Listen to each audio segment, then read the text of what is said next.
Hello friends, a very good morning to all of you. Welcome back to online शिक्षण।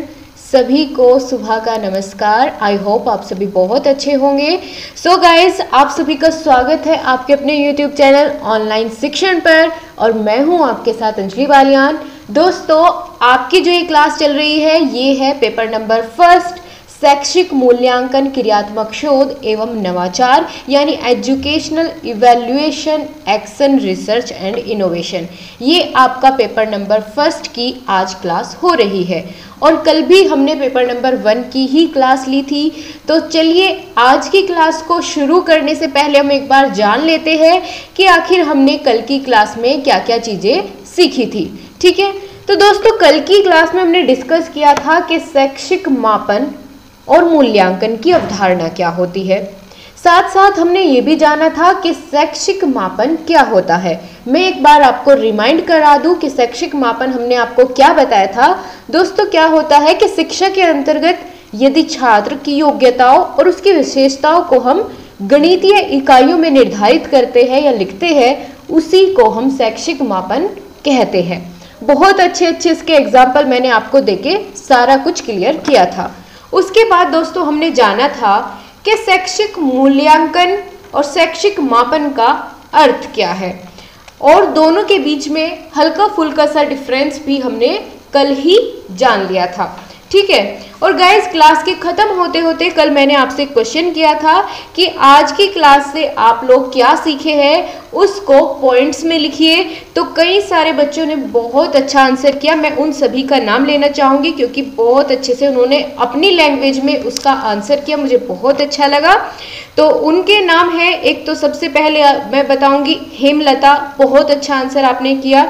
ठीक है, उसके बाद अब्दुल अजीम, बहुत अच्छे से आपने आंसर किया, वेरी गुड। और सौरभ प्रजापति, बहुत अच्छा आंसर आपने लिखा।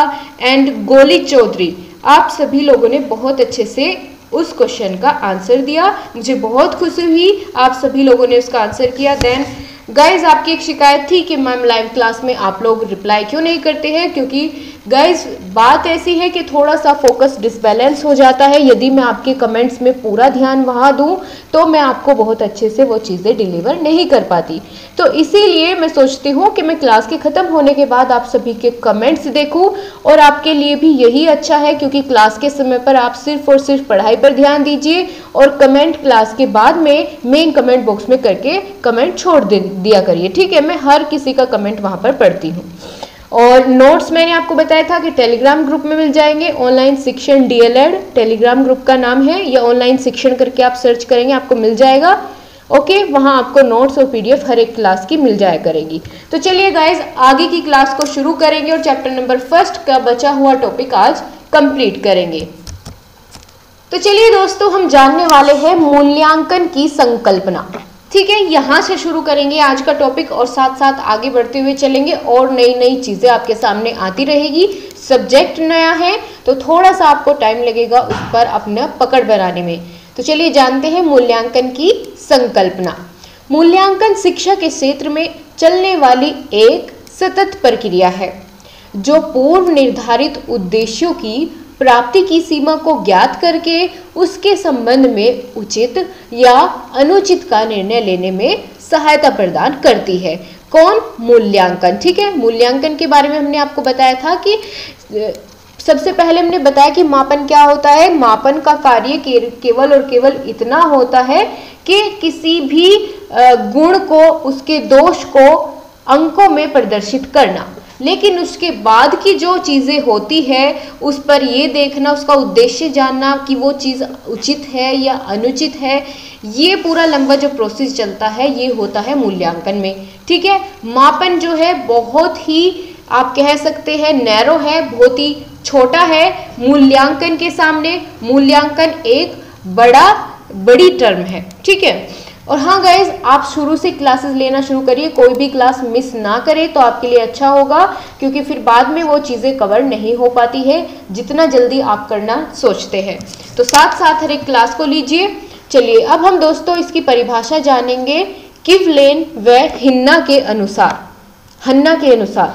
इन्होंने कहा कि छात्रों के व्यवहार में विद्यालय द्वारा लाए गए परिवर्तन के विषय में परिमाणों के संकलन और उसकी व्याख्या करने की प्रक्रिया ही मूल्यांकन होती है।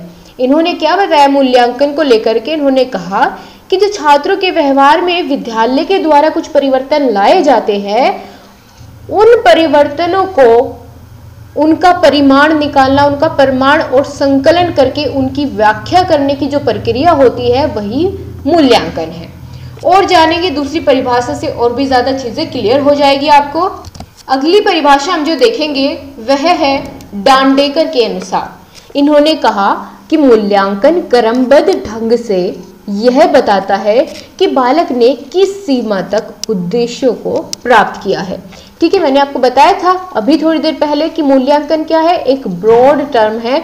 इसके अंदर सिर्फ और सिर्फ उसका परिमाण देना ही सीमित नहीं है, वहीं तक उसके आगे उसके उद्देश्यों की भी जांच की जाती है कि आखिर इसने अपने उद्देश्यों की प्राप्ति की है या नहीं की है। यही होता है मूल्यांकन में। एक बार और देखिए परिभाषा, क्योंकि आपको एज इट इज लिखनी होती है।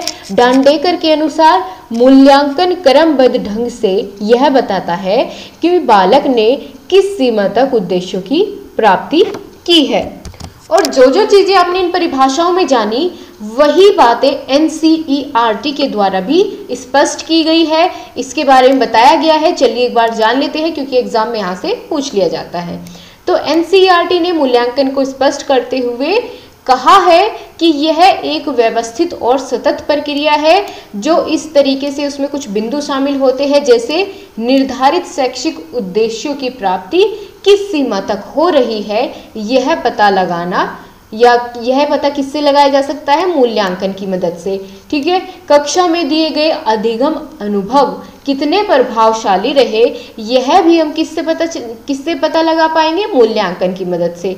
ठीक है, और शिक्षा के उद्देश्य कितने अच्छे ढंग से पूर्ण हो रहे हैं या नहीं हो रहे हैं, इस बात की जानकारी भी हमें किससे मिलेगी? मूल्यांकन से मिलेगी। मापन से ये नहीं मिलेगी, क्योंकि मापन में इतनी बातें जो है नहीं की जाती गहराई तक, उसमें सिर्फ ऊपर ऊपर से मोटी मोटी बातें बताई जाती है मापन में। लेकिन मूल्यांकन क्या है? एक व्यवस्थित प्रक्रिया है, पूरा का पूरा प्रोसेस है, जिसमें शुरू से लेकर अंत तक ये प्रक्रिया जो है चलती रहती है और हर एक उद्देश्य को उसके बताती है। ठीक है, तो अब दोनों के बीच में आपको धीरे धीरे बहुत अच्छे से डिफरेंस क्लियर होता हुआ चलेगा। एंड जब हम इस क्लास को एंड करते हुए कर रहे होंगे तो वहां पर हम एक बार फिर से मापन और मूल्यांकन के बीच में डिफरेंस जानेंगे, कुछ बहुत ही सिंपल से पॉइंट्स के थ्रू, क्योंकि ये एग्जाम में पूछा जाता है। ठीक है, इसीलिए मैं थोड़ी सी आपकी पकड़ अभी से बनाती हुई इस चीज़ पर चल रही हूँ। दोस्तों, मूल्यांकन प्रक्रिया के 3 अंग होते हैं।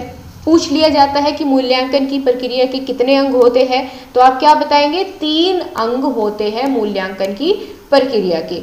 कौन कौन से अंग होते हैं? चलिए जाने। पहला होता है शिक्षण उद्देश्य। ठीक है, पहला अंग कौन सा है मूल्यांकन की प्रक्रिया का?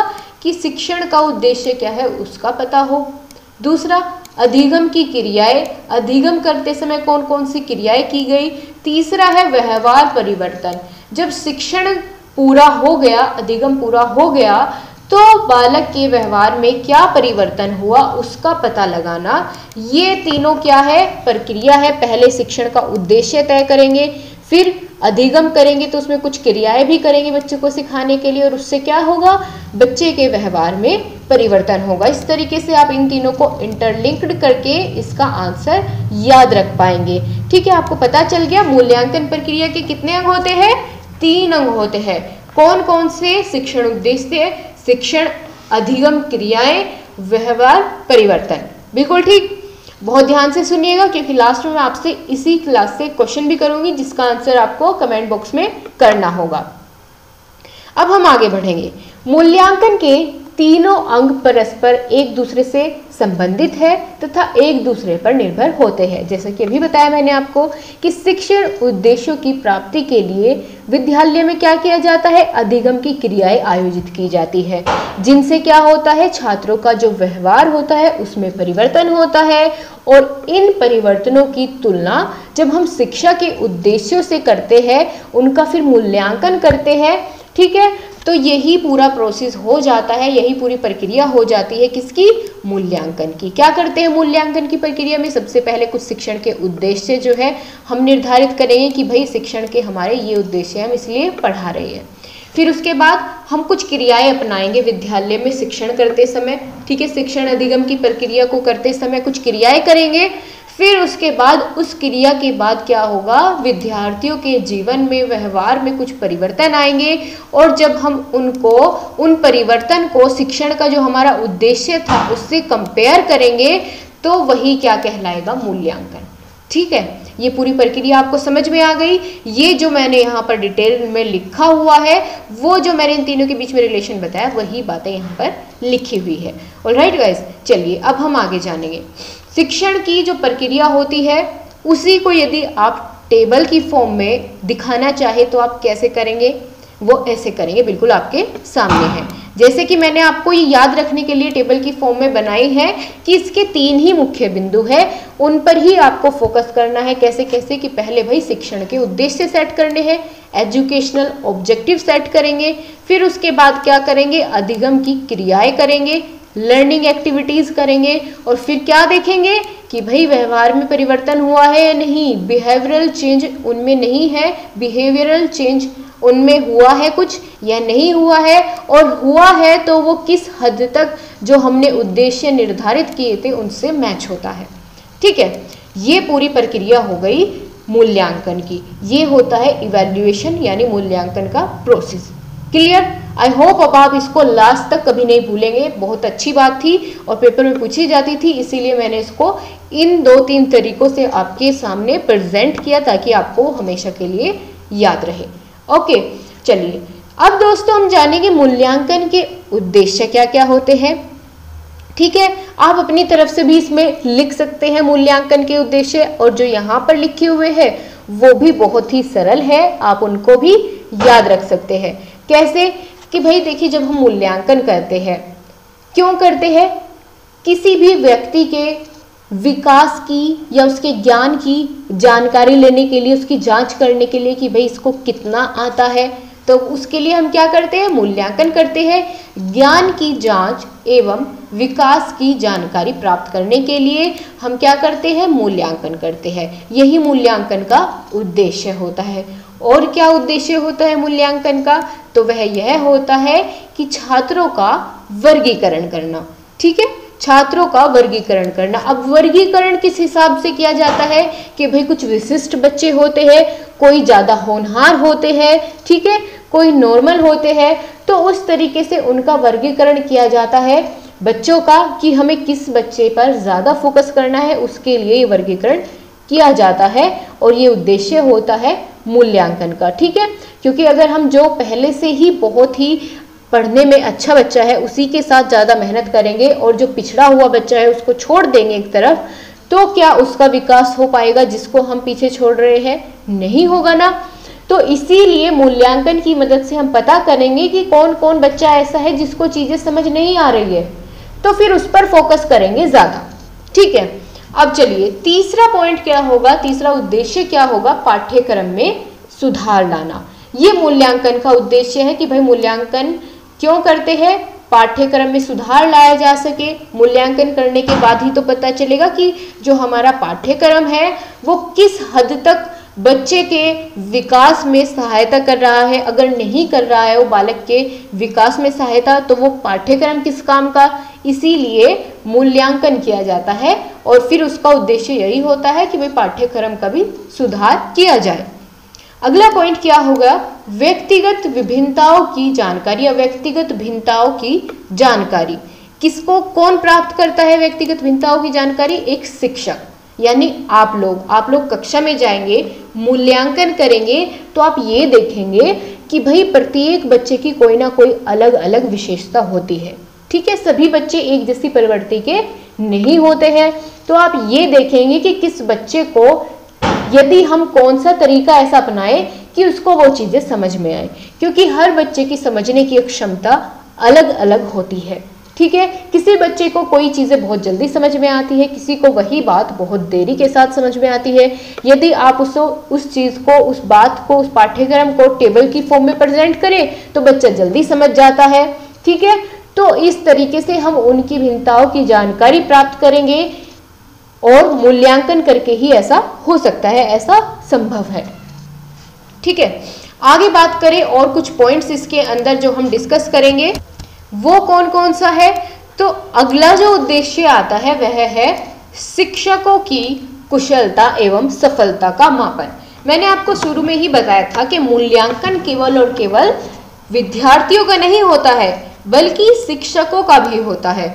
और शिक्षकों का मूल्यांकन करके क्या पता करते हैं, उसकी कुशलता और उसकी सफलता का मापन करते हैं कि शिक्षक कितना सफल हुआ है बच्चों को पाठ्यक्रम संबंधी जानकारी देने में, ठीक है। यानी कितना सफल वो अध्यापक है। यदि भाई एक टीचर है, बहुत पढ़ा लिखा है, लेकिन वो क्या है, बच्चे को सभी बातें डिलीवर नहीं कर पा रहा है, बच्चों को उसकी कही गई बातें समझ नहीं आ रही है, तो फिर वो क्या होगा, एक सफल अध्यापक नहीं होगा। एक सफल अध्यापक वही है जो पूरा का पूरा उस बात का निचोड़, उस चैप्टर का जो वो समझा रहा है, उस प्रकरण को बहुत अच्छे से उन छात्रों के भीतर उतार सके, ठीक है। तो उसी को ही क्या कहेंगे, सफल अध्यापक कहेंगे। तो इस चीज का पता भी मापन से, इस चीज का मापन भी हम किससे करते हैं, मूल्यांकन से करते हैं। मूल्यांकन का और क्या उद्देश्य होगा, शिक्षण की प्रभावशीलता ज्ञात करना, ठीक है। यह भी एक मूल्यांकन का उद्देश्य आप कह सकते हैं। प्रमाण पत्र प्रदान करना भी मूल्यांकन का उद्देश्य होता है, ठीक है। कि भाई बहुत अच्छा, अगर कोई बच्चा अपना शिक्षण कार्य में योगदान दे रहा है, बहुत अच्छा परफॉर्मेंस उसकी है, तो उसको प्रमाण पत्र दिया जाए, ठीक है। तो ये सब चीजें या ये सब आप कह सकते हैं उद्देश्य होते हैं किसके, मूल्यांकन के। आपको समझ में आई चीजें। अब एक बार शुरू से देखेंगे आपने आज की क्लास में क्या क्या सीखा है, ठीक है। और ये भी बताएंगे कमेंट बॉक्स में कि क्या आपको सभी चीजें बहुत अच्छे से समझ में आ रही है या नहीं आ रही है, और अगर कोई कमी है तो वो कहाँ है, ठीक है। जैसा कि कल एक स्टूडेंट ने बताया था कि मैम ज्यादातर चीजें कोशिश किया करिए कि हेडिंग्स में लिखे, पॉइंट्स में लिखे, ठीक है। तो मैंने वो चीज़ अप्लाई की। आप लोग बताएंगे तभी मुझे पता चलेगा कि आपको किस तरीके से चीज़ें बहुत अच्छे तरीके से समझ में आती है। मैं वही सब चीज़ें फॉलो करूँगी।